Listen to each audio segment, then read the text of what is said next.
Welcome to the real nitty-gritty, where baby boomers share stories, wisdom, and a few laughs along the way.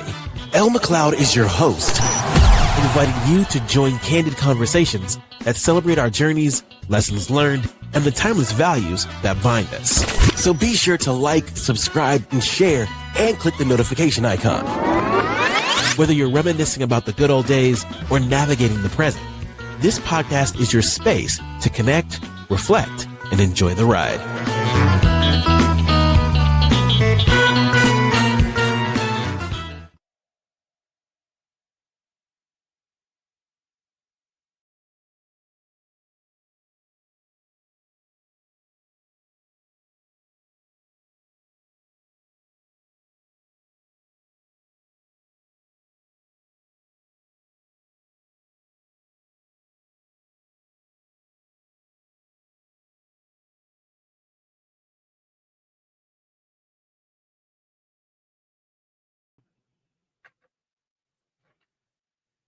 Hey y'all, welcome back to the Real Nitty Gritty, a place where baby boomers can have conversations that matter. I'm Elle, and I am your host, and you have picked a great night to join us. We are starting a three-part series tonight on grief. But before we hop into it, go ahead and if you haven't already done so, click subscribe, like, share, and don't forget to hit that notification bell. Okay, before we get into it, I need you to go ahead and get relaxed, kick your feet up, sit in your favorite chair, and go grab your favorite beverage. And we're going to go ahead and get down to the real nitty gritty. We're starting a three-part series, and tonight is the first part, and we're going to dive into grief. Tonight is going to be from the perspective of the person who has lost a loved one. You know, what are their role? What's expected of them? We're going to talk about what's expected of them and the 5 stages of grief, and starting the healing process. Next week we'll have another topic. We're going to dive into supporting the person that lost the loved one. What does that look like? What do they expect from people that are offering support?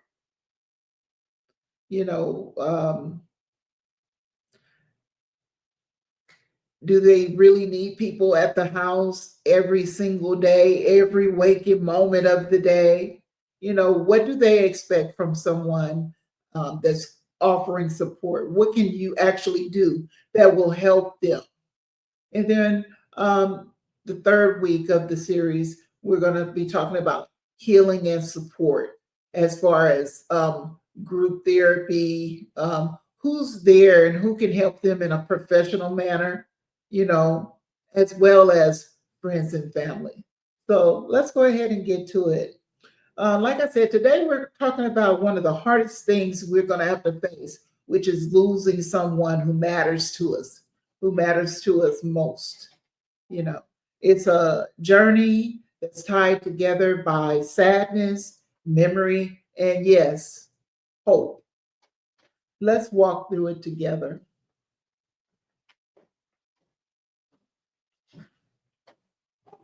You might feel like you're moving through fog, numb, in shock, or just going through motions. That's denial, a kind of protective pause your mind gives you. It's not weakness, it's nature's way of softening the blow. So it's okay if you're feeling that, it's expected. Now we need to talk about the role. What role do you have? If you have sisters and brothers, do you guys come together collectively and designate one person, or Is it a family decision about every little thing? You know, is it on the oldest? Is it on the youngest? Is it on the middle? How does that happen? Do you have a family meeting? I think that would be a good place to start. Me myself, I'm an only child, so that meant when my dad passed away, I didn't have anybody to really talk to and share that load with me. Um, my mom was living, but she was in a nursing home. She was a double amputee, and they discharged her from the hospital to a nursing home. So, as far as the leg work and running around and doing, handling this and handling that, it was basically me, myself, and I. My oldest daughter helped me out a lot, and I appreciate her. But some things, I just had to jump, you know, head first because I had never planned a funeral before, and I didn't know what that looked like. So, is that the situation? Are you on your own? Reaching here, reaching there, asking this person or that person for advice. So, yeah, in the early days, families often choose someone to be the designated arranger. Okay. The one who calls the funeral home, coordinates the flowers, arranges readings, handles paperwork. It's not being about being strong, it's about love. And that person frees the rest of the family to grieve with presence, not logistics. Funeral directors often offer gentle guidance every step of the way, from the music to obituaries to flowers, so no one feels stranded when everything feels fragile. But I will give you just a tip on that. When you're grieving a loved one, I mean, you got to be on top of your game, even though you're sad and still basically in shock over what has happened and losing someone. But you have to watch everybody because I'm telling you, if there's an opportunity for you to get got on certain things, some people will get you, because you're doing the best you can, you know. So it's good to take a friend with you, take a relative with you. Don't sit down with people by yourself. Um, don't go and try and make purchases by yourself.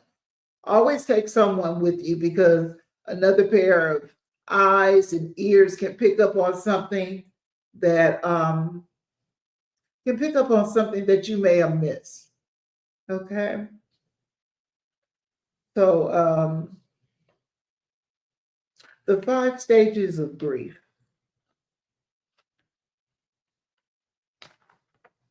The 5 stages of grief, it's going to be denial, anger, bargaining, depression, and acceptance.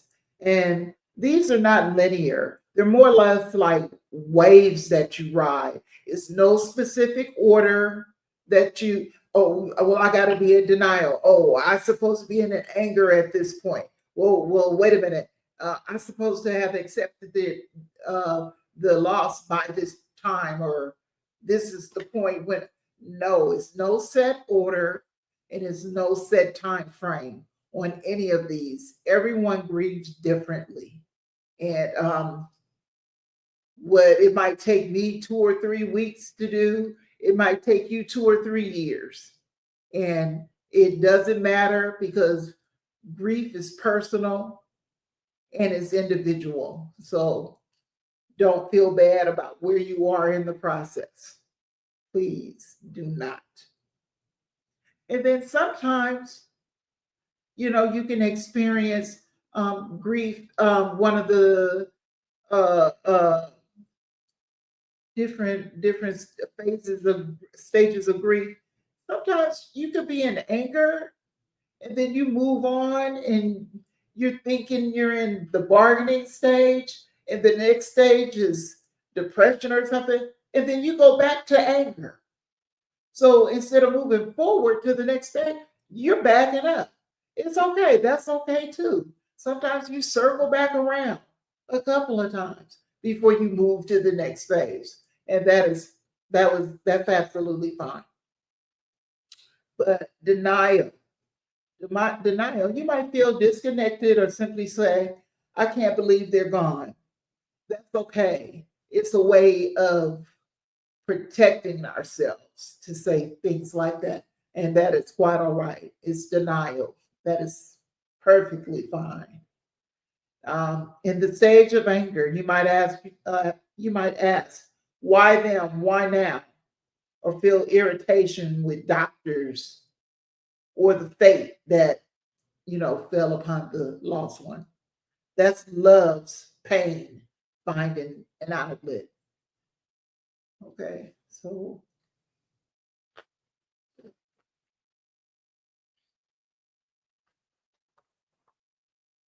bargaining. If only, if only, they asked me to drive them to the store and I was busy and they drove themselves. If only, if only. Those type of thoughts may surface. If only I checked on them sooner. It's your heart's way to try and regain control, and you have to be careful with that because that can the bargaining it can tend to lead to guilt, and you don't want to be in a guilty phase because it's not good. It's not good for you. You're already grieving. The last thing you want to do is be in a place of guilt.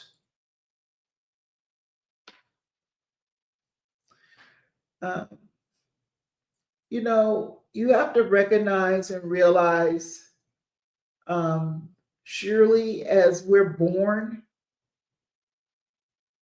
we all have to go that route and leave this earth, you know, one day at some point in time.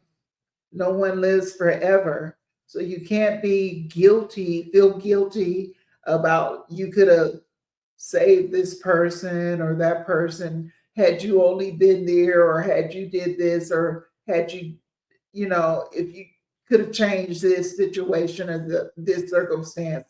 You know, everyone has a day and everyone has a number, and only God knows what that day and time is. So please, please, please go easy on yourself. Go easy on yourself. So, depression is another stage in grief. When the sorrow floods in and fatigue, withdrawal, tearfulness can follow. It's normal.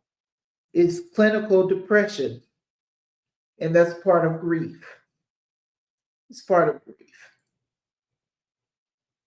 Acceptance. This isn't being okay. It's acknowledging what has happened. This has happened. So it means finding ways to carry the memory forward. Okay. Guidance for compassion and healing. Name your feelings, and you can call them out by their names. Feel them deeply without judgment. You know, if you're feeling exhausted, call it out. I'm exhausted. You might want to write that down and see how you're feeling exhausted today, but write it down. Then tomorrow, or the next day, around the same time, see how you're feeling, and pretty soon you'll be able to gauge, where you are, if you're doing better, if you're doing worse, and it's a way of you can look at yourself and tell over a period of time how you're feeling, and then you can know yourself if you need to reach out for someone to help you go through, the different stages of grief, and get a little assistance, little therapy, to help navigate your way through what you're going through the mourning and the grief. And lean on your family, lean on your friends. They know what you're going through, and nobody's gonna fault you for feeling how you feel, you know. And talk to people outside of your family too, outside of your normal circle. I know I was in the grocery store about 2 or 3 weeks ago, and I went down the aisle looking for what I was looking for, and I seen this young lady. She was by herself, and at first I thought she was holding a phone to her ear, but I heard her like sniffling, and I was like, I didn't say anything to her. I kept looking for what I was looking for, but I had her in my out of the corner of my eye. So as I got closer to her, I noticed she was crying. She was just outright crying. And I went over to her and I asked her, I said, "Are you okay? Are you all right?" And she just broke down and she started crying even harder and told me her best friend had just died. And it hit me like a ton of bricks because me and my best friend, we've been knowing each other about 50 years or so, almost 50 years. And I never even contemplated if anything happened to her. But instantly, when she said that, it kind of shook me. And I'm like, oh my God. And I reached out to her, and she cried about 2 to 3 minutes. Now, this is in the grocery store. And sometimes she talked to me and she told me, she said that she's all right. She's going to be all right. It's just that she has to be so strong for the family that the only time that she can't cry is when she's alone. So when she finds herself alone, that's when she lets it out. And that is totally fine. That's totally fine. It's part of the process. And if that's something that you need to do, you know, uh, do it. Hopefully there's someone around that has empathy and, can be that shoulder that you need. It doesn't have to be somebody in your family in front of a group of people. You know, community can help you. So the people at the mortuary, that they that's what they deal with every single day, and they're equipped to deal with that. And you know, I don't see them being in a situation where they're not empathetic to your grief. So if you need to call and speak to someone there, they have counselors there. They have counselors to help you through the process. And sometimes if you just need to call somebody, call them, call. Sometimes you can talk to a stranger better than you can talk to someone in your family, just to let things out. And because all the time you can't let everyone know exactly how you're feeling, and it's good to speak to a stranger or get therapy. Also create quiet routines. Light a candle, uh, play your loved one's favorite song. You know, think about happy times, things that made them happy, things that bring a smile to your heart. Oh, I remember we went here or we went there. Don't let it those places or those thoughts, don't try to numb them down and not think about it. Yeah, think about it. It's fine. It's okay. It'll help. You know, when you're ready, it'll help. You know, do small acts to join love and memories together. So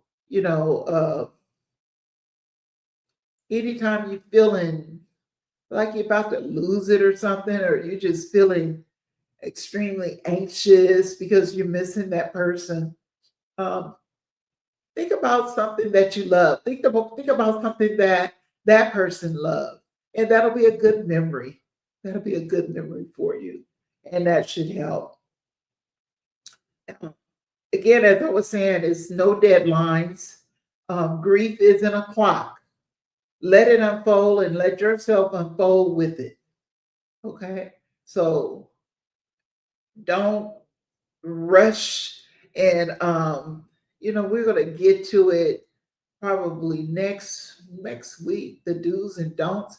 Because some people can come and say things that are kind of off-putting, and it's just because a lot of time people don't know what to say to you. They want to be there for you and they want to be a source of strength for you. But out of not knowing what to say, they just might say something that is just very off putting. So um, I can't wait till we get into that part because sometimes silence says a lot. Silence speaks a lot louder at times than words. But grief isn't a journey we walk along. It's love that speaks even after goodbye. So to our arrangers, thank you for holding the space. And to everyone that's grieving, be gentle with yourself. You don't have to be a whole. You don't have to be whole today. You take your time and don't rush. You just need to keep going, one kind moment at a time. You know. And another thing that I'd like to speak about is, or talk to you about, after the funeral is over, after the service, after the repast, now is the next week. Where did everybody go? Because up until the funeral, you can get rid of people, and you have so much food you don't know where you're gonna put it. You're gonna be tired. I was tired of seeing food. And but the thing of it is, we have to think about the people that just have lost someone. They just buried their loved one. Guess what? The following week, they still have lost a loved one. And it's not over for them just because the funeral is over. They need you more then than before the funeral because people just disappear, carry on about their day to day business. And, these people are left by the wayside. You got to call them, you got to check on them. Not harassment, but at least reach out with a text, send a card, you know, let them know that you're thinking about them. Let them know if they need you just to talk, just for you to listen. You're there just to listen. Just don't. One day you're there, all the way up until the funeral, and then the funeral is has came and gone, and now they're by themselves at home dealing with this, and it's no one around. That could make a person feel even worse. They just need to be, not, I won't say surrounded by people, because sometimes, I know me, when I lost my dad, I didn't even want anybody to come over to the house because I wasn't feeling that. I know my pastor had asked me what was a good day for the church members to come out and come sit with me. And I was like, no time, no day. I, I did not want that. And that was perfectly fine. I'm an individual and my grief is personal. And I chose not to have that. So what they did, they sent food over anyway, which that was a good thing. I really appreciated, and I appreciated the thought that they wanted to come over. So that was good. And with my mom, we had people over. I had people over, you know, but I think it was more so because that's what was expected. It wasn't my personal feeling. I guess I don't know. If you're an only child out there like I am, did you experience the same thing, that people were over and you really didn't want them over? You wanted to kind of be to yourself, but I don't know. We have to be mindful when someone is grieving a loved one, and how much time we're you know impeding, or that we're placing on them, because guess what, when you're over at their house, they have to sit up, more so entertain or whatever, or sit up with the people, or what. All the time people are not there yet where they want to sit up and entertain, and, you know so we just have to check the temperature, see where people are. Some people are out there, they probably want and probably need people around all of the time when they're going through like that.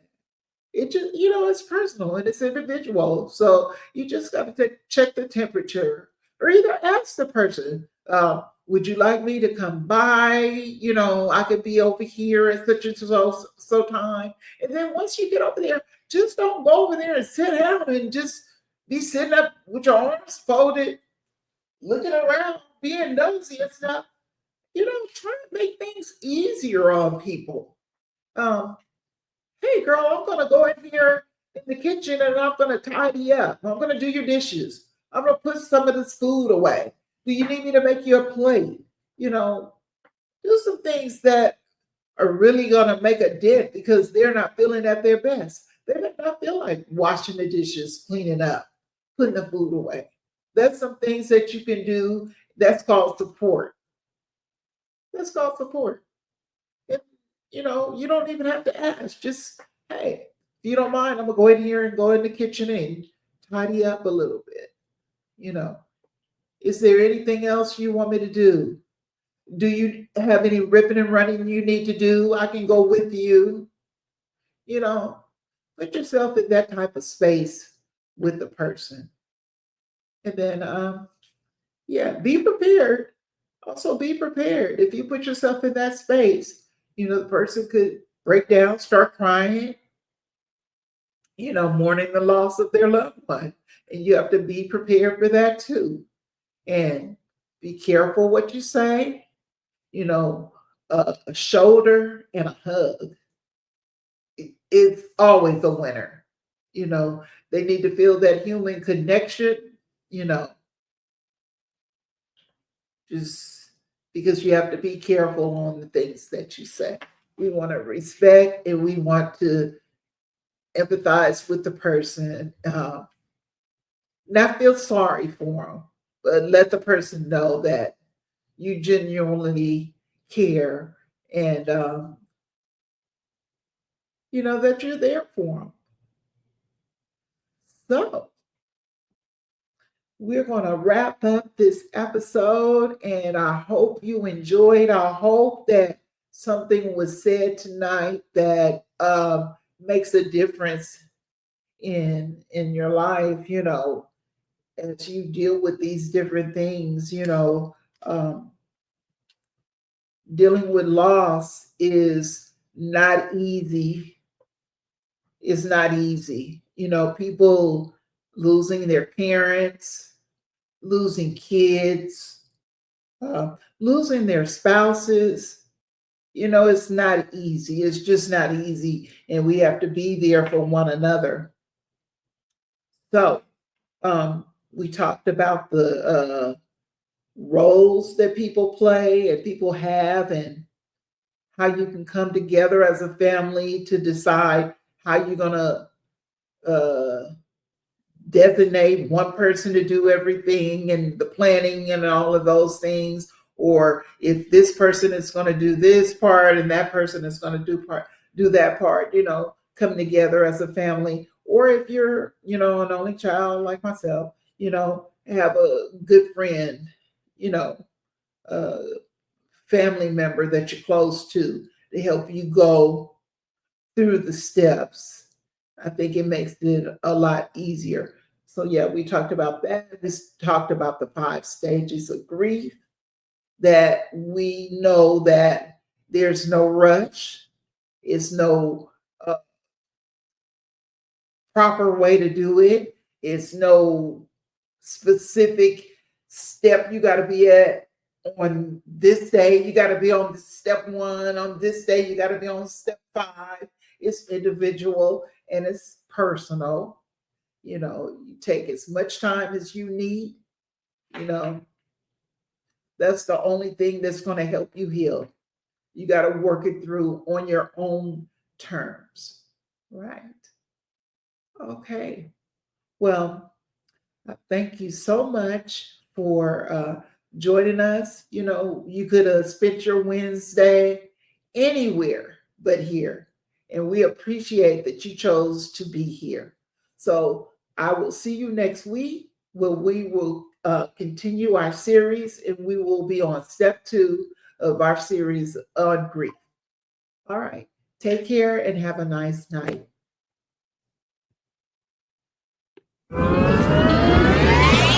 Thank you for tuning in to The Real Nitty Gritty. If today's episode resonated with you, please subscribe, leave a review, and share it with fellow boomers who appreciate a good story and meaningful conversation.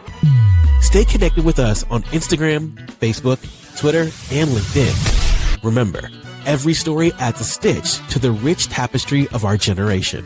Until next time, keep sharing, keep laughing, and keep living the real nitty gritty.